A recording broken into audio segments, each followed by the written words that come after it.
Agora eu vou chamar o Marcos Couto. Nós temos informações das ruas da cidade com o Marcos Couto. Alô, Marcos, boa noite.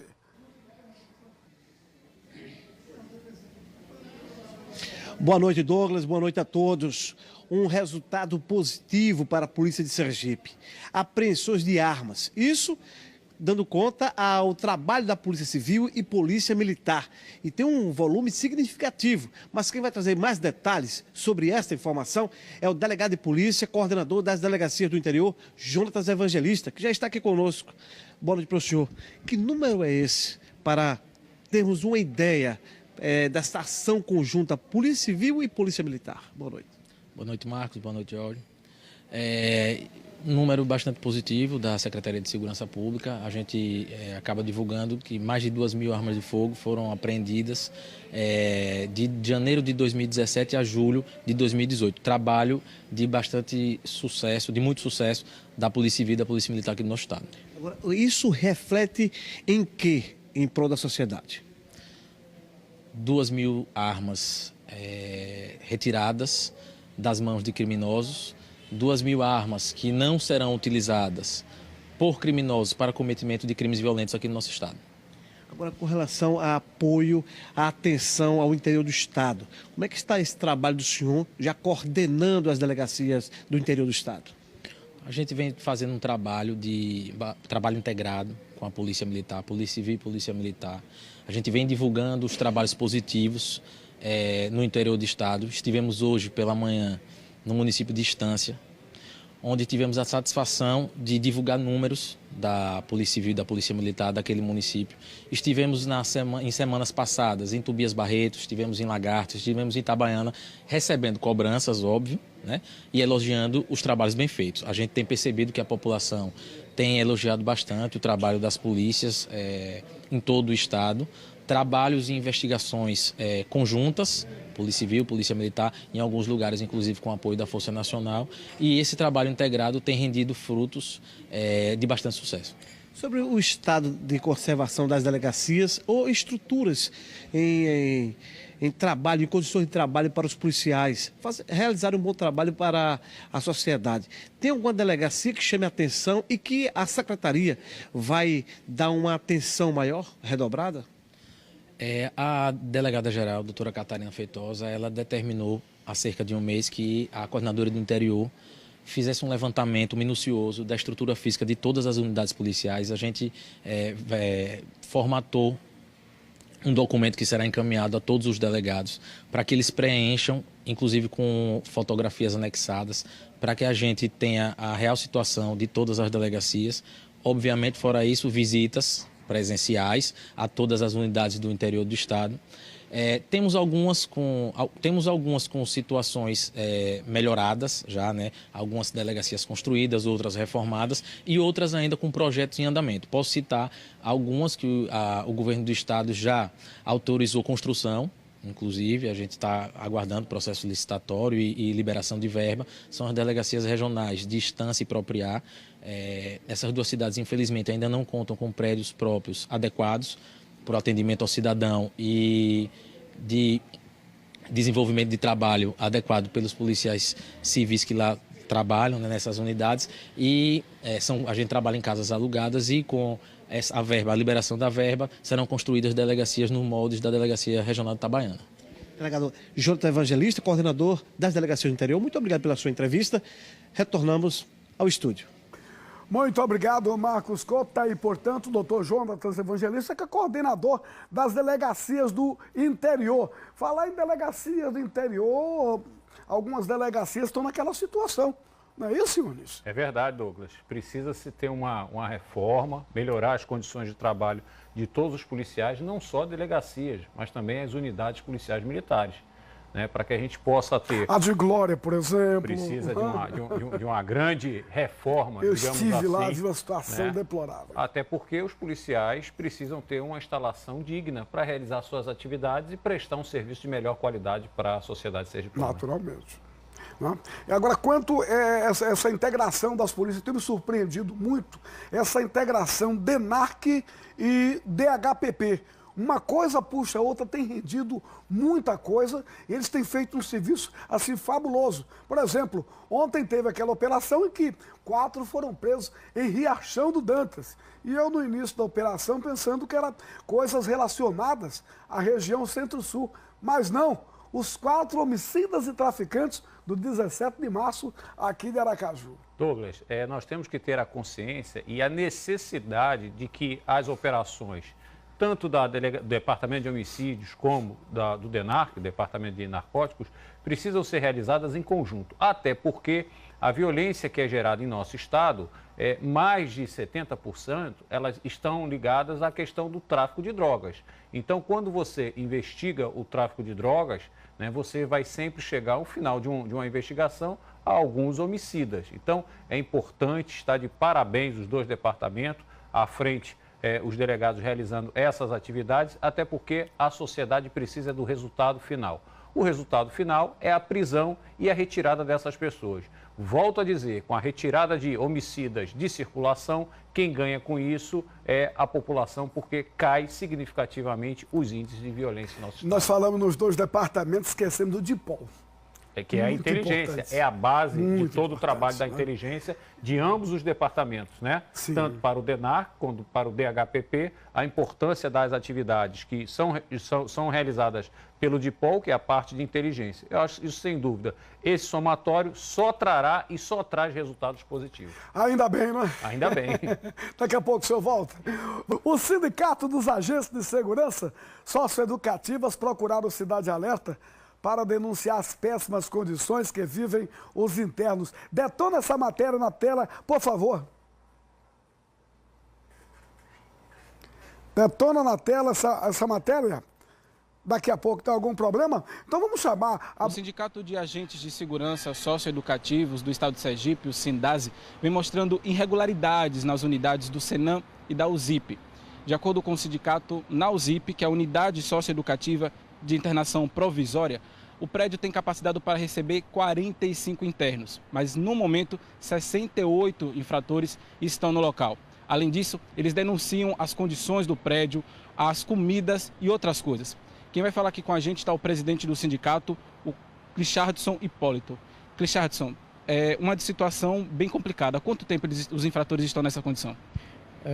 Pois bem, os infratores, ou melhor falando, os adolescentes internados no sistema socioeducativo aqui do estado, eles vêm sofrendo essa degradação, essa falta de interesse do nosso governo, do estado, em resolver a situação desde 2013 que nós estamos denunciando essa situação. Tanto na unidade USIP, Unidade de Internação Socioeducativa Provisória, como o Senan. A situação não difere uma da outra, todas permanecem numa situação degradante.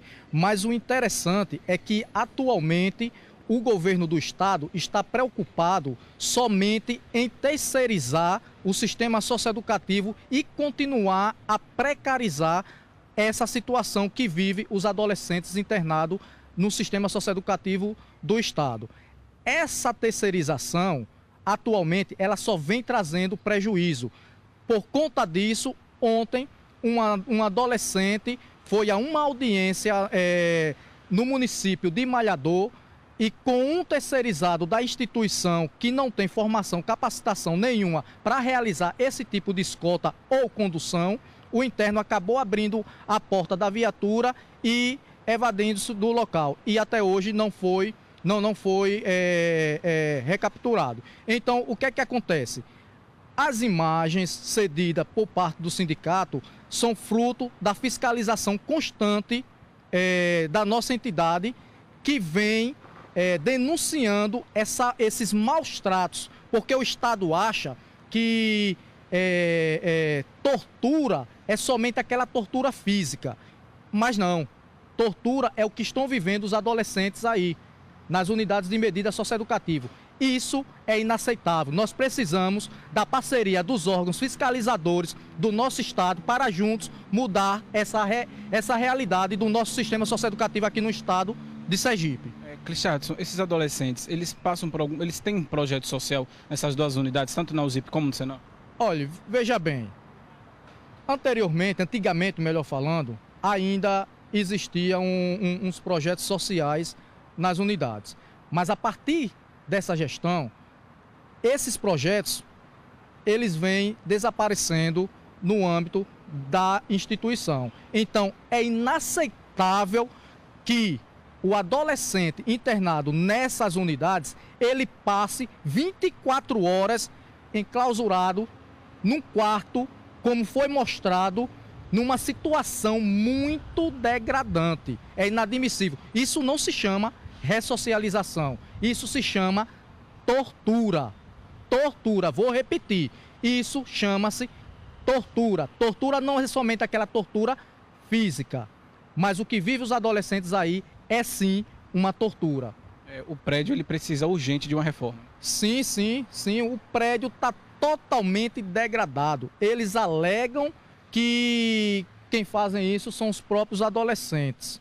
Agora, se os adolescentes internados estivessem um projeto social que ocupasse maior parte do seu tempo, os adolescentes não teriam tempo para estar degradando a estrutura física do prédio. Como foi mostrado nos vídeos, isso mostra falta de manutenção. Falta de manutenção por quê? A Fundação Renascer hoje, ela possui cerca de 7 empresas numa instituição pequena como essa, mas todas as empresas estão com as suas faturas em atraso, mas a Fundação insiste em contratar mais empresas para terceirizar o nosso sistema. Isso é inaceitável. Nós precisamos que os órgãos competentes venham a impedir esse tipo de ação no sistema socioeducativo. Em relação aos alojamentos, vocês denunciaram que os vasos sanitários estão próximos à cama e os vasos estão quebrados, né? E isso, como foi mostrado, tudo que denunciamos, nós mostramos, não existe um alojamento que é para um adolescente estar com 4 internos, ainda com o seu vaso sanitário ao lado da sua cama. E os outros internos dormem no chão, em cima da própria urina. Então, eu vou continuar afirmando que isso é tortura. Vocês já encaminharam esse caso tanto para o Ministério Público como para a polícia? Sim. Os órgãos que já fizemos as denúncias, DELTAP, GAECO, que é do Ministério Público do Trabalho, Tribunal de Contas.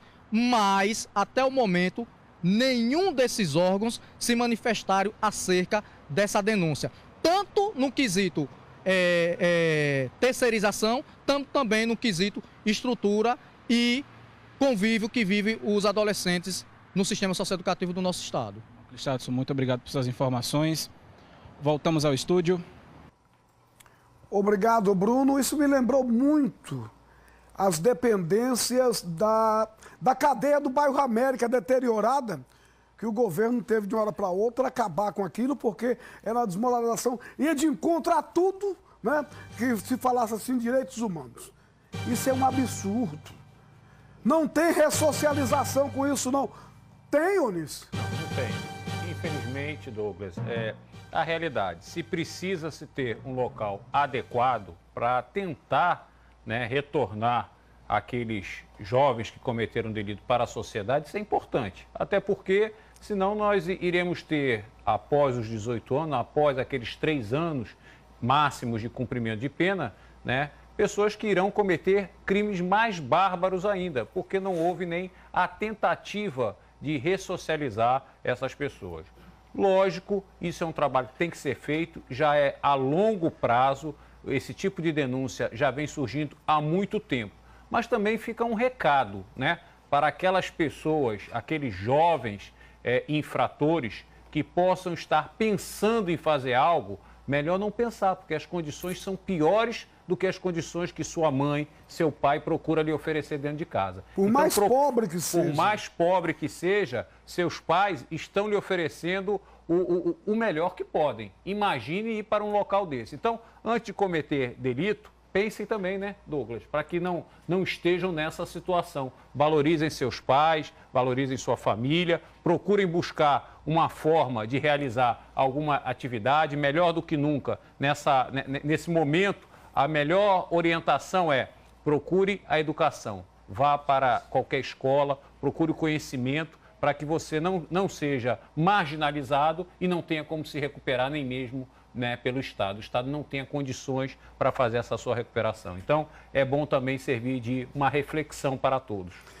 O vaso sanitário chamado boi, travesseiro. E aquilo serve como arma, né?